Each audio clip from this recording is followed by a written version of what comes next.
আসসালামু আলাইকুম। মাননীয় প্রধানমন্ত্রী সাহেব, আপনার কাছে মানুষ কি আশা করেন জানেন? মানে দু একটা কথা না বললেই না। আপনার কাছে মানুষ আশা করে কারেন্ট, বিদ্যুৎ, জিনিসপত্রের দাম, একটু রাস্তাঘাট নষ্ট থাকলে ঠিক করে দিবেন, মানুষের দুঃখ দুর্দশা বুঝবেন, এগুলো কাজ করবেন।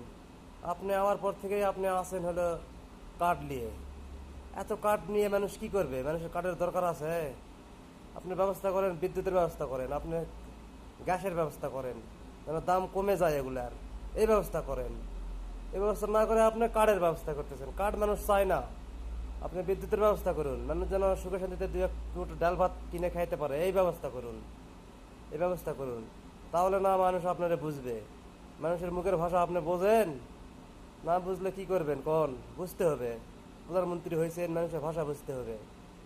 মানুষের ভাষা বোঝেন, মানুষ কি চাই শুনেন, সেগুলো কাজ করেন। আপনার কি আই হ্যাভ টু প্ল্যান আছে, এই প্ল্যান নিয়ে কাজ করলে হবে না। মানুষের মনের ভাষা বুঝে, মানুষের কি করলে দুঃখ কষ্ট লাঘব হবে সেই কাজ আপনাদের করতে হবে। করেন, ভালো হবে তাহলে। এছাড়া সমস্যা দেখেন আপনারাই মেটাবেন না কি করবেন, দেখেন ইনশাল্লাহ।